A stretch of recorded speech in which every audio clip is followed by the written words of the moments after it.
Mark Anthony Douglas. Give him a round of applause, please. Wow. Nakaka-pressure.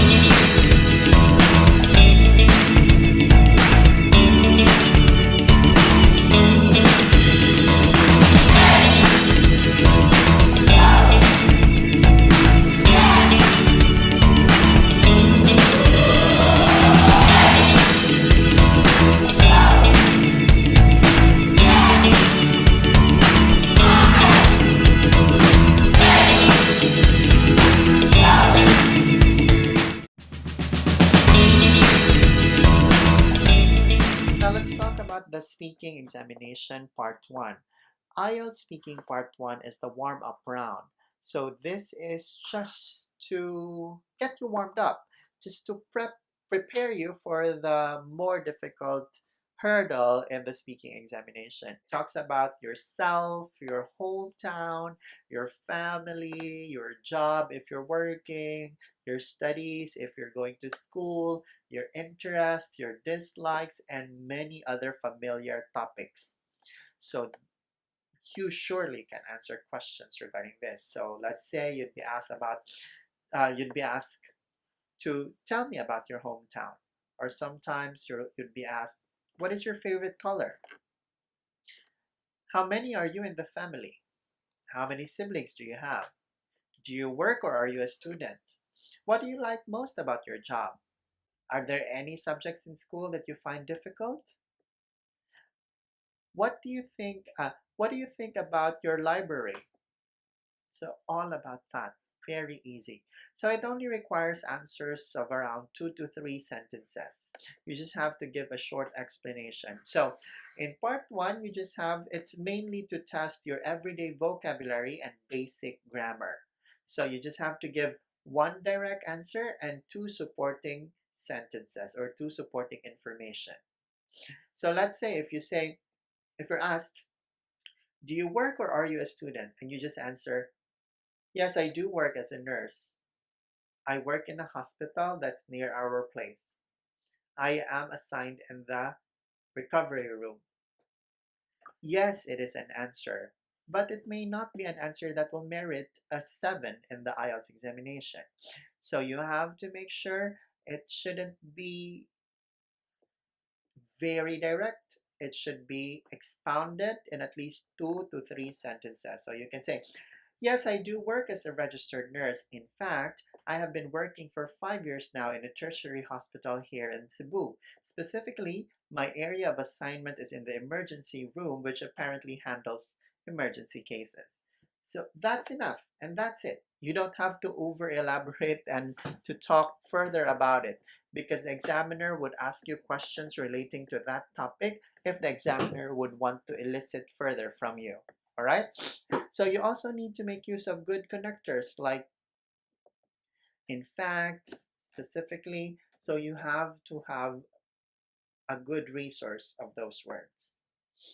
Now, you also need to make sure that you answer, as I mentioned, the technique here is one direct answer, 2 supporting sentences. So in your direct answer, you have to make sure you listen to the auxiliary verb, or you have to listen to the particular verb, and you have to make use of that in your direct answer. So in the first part, you just really have to directly answer it, and then you give 2 supporting sentences. Like if you're asked, do you work?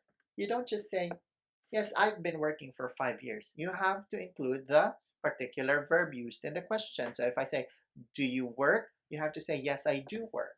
So the do there should be included, because that is how you should structure an answer with those type of questions. And then later on, you need to expound on it. All right? So speaking part 1 is really very easy. Let's move on to speaking part 2. Speaking part 2 is your individual long turn. So this time you will be given 1 minute to study a cue card. So it will come in a form of a card, or if not, it is placed in a clear book handed to you, and the specific topic is already opened and given to you. So there are guide questions in it. You will have to prepare for it for 1 minute, and then you need to talk about it for 2 minutes. You are provided with a pen and paper so you can write down notes or clues just so you can organize your thoughts as you go along in your speech. Questions are randomly selected. You cannot select what questions you'd like to talk about. It is the examiner's prerogative to ask you something on a particular topic. But topics really aren't difficult at all. It still talks about you and what you know. So the most important word in speaking part 2 is the word describe. Every question asks you to describe something. So it can be describe your favorite book, describe your favorite movie, describe a movie that you like that you haven't had the chance of watching, describe a library, describe the museum in your hometown, describe let's say describe a friend, describe your classmate in school. So it's really just about that. The main word there is to describe. How would you be able to expound on something if you don't know how to describe? So take note, keep it in mind. In speaking part 2, it's all about being able to describe or how you elaborate on a particular topic. Guide questions are there. You can make use of it. But it is not imperative for you to follow every single guide question in the same order. You can mix it all up. You can be very creative in how you come up with your speech. You can even add information that you think are related but are not asked in the guide questions. It's all up to you. So you have to make sure you structure your answer in an organized manner. So in your speech, you have to come up with an introduction. So you talk about the main word in the question. So let's say if you're asked to describe your best friend. So you talk about best friend, you talk about friendship, you talk about relationship. That would be your introduction. It's just providing an overview of the topic asked. So you just have to restate it by making it your own or using your own words. Next, you need to talk about the body. The body comprises the answers to the guide questions. You have to make sure you use cohesive devices so the transition and the flow from one answer connecting to the next answer would be very smooth. Okay? Now, you also need to come up with a conclusion. For the conclusion, you just have to make sure that you have you're giving an end to the story. So you just have to recapitulate what you've mentioned earlier, or you just have to repeat the main answer to the main question. And that can be a conclusion. It can be a one-liner. It doesn't have to be lengthy. And the conclusion is also just a very safe backup, just in case you still have time and you no longer can think of anything else to say, then make use of that remaining time to come up with a conclusion. So I specifically created my formula on this. I call it your rule of 20, 20, 20, 20, 20, a total of 120 seconds or 2 minutes. So I suggest you make use of the first 20 seconds to come up with your introduction, and then the next 20 seconds is to answer your body, and then another 20 seconds for your conclusion.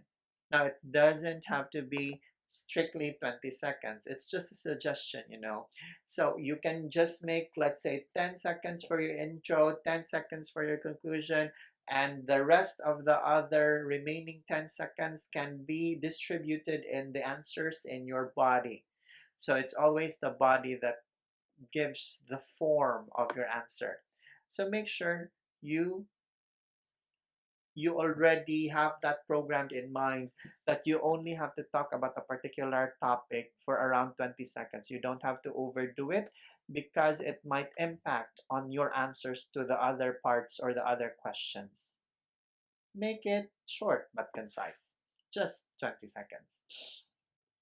So let's say I also have a suggestion on how you prepare. You're given 1 minute to prepare. You're given a piece of paper and a pen to write your thoughts. Now, what I suggest is I always suggest the quadrant note-taking formula. So I need for you to make a cross or 4 quadrants, and then you write the main word on top of the quadrant, and then the first quadrant should talk about the first topic or first question. Second quadrant answers or gives a hint of the main word of the question and a hint of what you're supposed to talk about for that particular answer. And then the third quadrant and then the fourth quadrant would talk about the third and the fourth answers respectively. You cannot write full sentences as an answer to your notes in your preparation time. You wouldn't have the time in the world to do that. So just to write down keywords or hints, just to spark your brain to think of that particular word to talk about it. Because if you really know English very well, just when you see a particular word, you can already talk about that in length, just when you are familiar to the language. All right?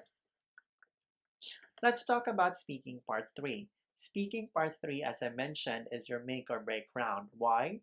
Because in this round, in speaking part 2, you already have a base score, or somehow the examiner has that idea as to how well you can speak the language.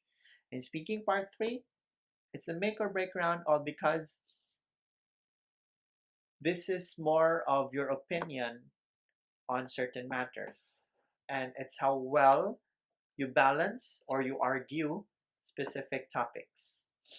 And not most people have the flair to do that. Many might be able to compare and contrast opinions. However, they may not be able to clearly organize how they compare and contrast. So it's a matter of skill. It's always about how you prepare for it. So expose yourself to many different questions that require rebuttals and questions that require opinion.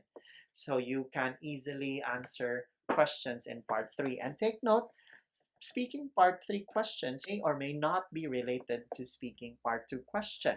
So let's say you're asked about, in part 2, you're asked to talk about a specific movie that you've watched that you like so much. But in part 3, it can talk about censorship in movies or television. So it is somehow related. Some other times you may be asked to talk about a particular book. That's in part 2. But in part 3, you're asked about music. So see, it can be different. So before you move on, although you wouldn't have time to do this, but before you move on to speaking part 3, you have to let go of part 2. Because the tendency is, if you haven't forgotten or you haven't moved on from part 2, you will bring that idea along in the way you answer part 3. What I'm trying to say here is, let's say you're asked to talk about your favorite movie, and then part 3 talks about media censorship. So just because you haven't moved on from your answer in part 2, you may be your brain is filtered only on that particular movie that you've mentioned in part 2, and you may no longer think outside of the box, or you may no longer think outside the realms of that particular movie. So forget about that. Move on a more general concept. You have to remember, part 2 questions are very specific, or it's directed towards you. But part 3 questions may be general questions. So you have to be very attentive to how the question is phrased, because sometimes questions may make use of the pronouns you in or they, or it can make use of um, people or general type of audience. So you have to make sure you know how to respond to it. So if you are asked, what do you think about movie censorship? Is it necessary? So it's asking about your opinion. But what if the question is phrased as,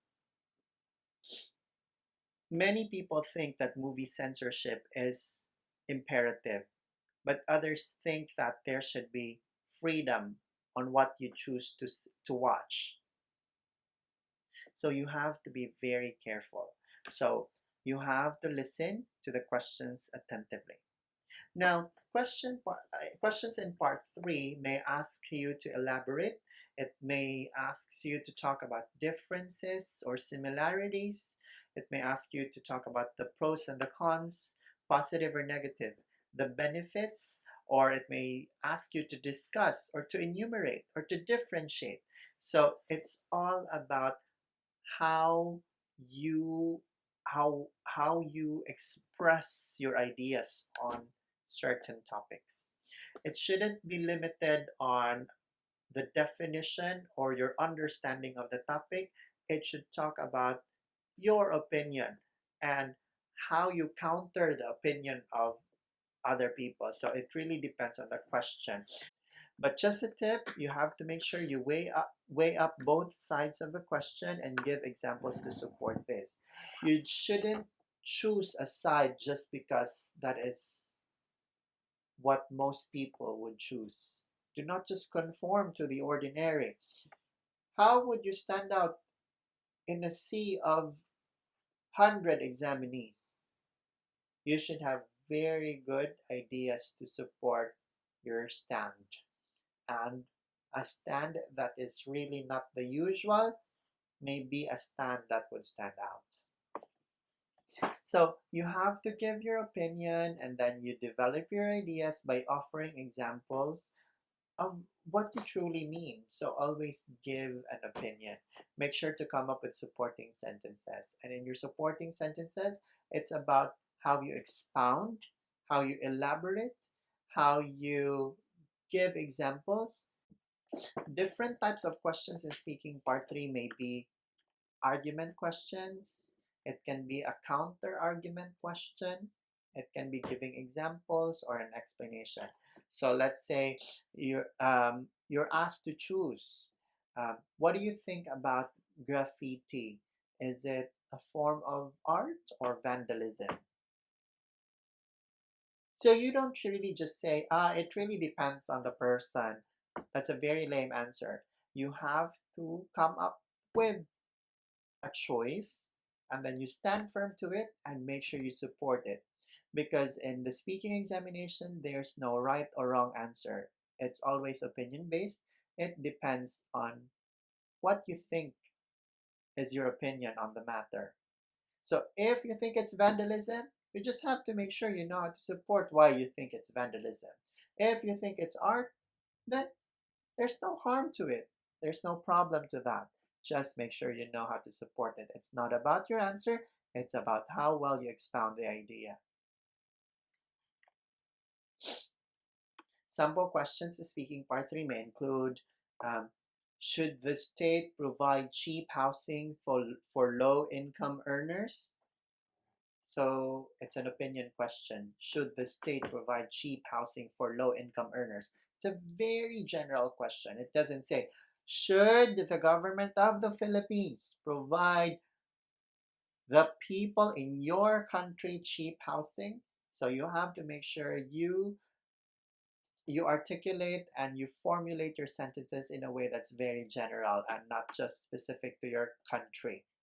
Just because you can relate to it doesn't mean you have to be very specific to how you feel about that particular topic in your situation.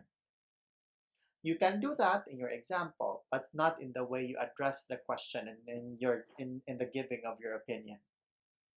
Here's another question. In your country, how are people recognized by their achievements?